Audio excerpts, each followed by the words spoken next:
பூரி மாவாக இருந்தாலும் சரி, சப்பாத்தி மாவாக இருந்தாலும் சரி, மிருதுவாக வரணும். கடினமாக இருந்தால் கடிக்க முடியாது. அதுக்கு பார்த்தீங்கன்னா மாவில் உப்பை போட்டு கொஞ்சம் எண்ணெயை விட்டு, எண்ணெயும் நெய் ரெண்டுமே போட்டு நல்லா பிசையணும். எண்ணெய் கொஞ்சம் அதிகமாக விட்டு பிசையும் போது நல்லா பார்த்தீங்கன்னா சாஃப்டாக வந்துடும்.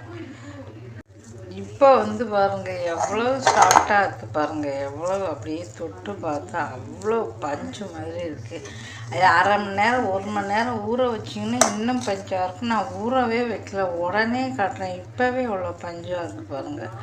அவ்வளோ இதாக இருக்குது. வேணுன்னா நீங்கள் அரை மணி நேரம் ஒரு தட்டை போட்டு மூடிட்டு அதுக்கப்புறம் கூட பண்ணலாம். சூப்பராக வரும்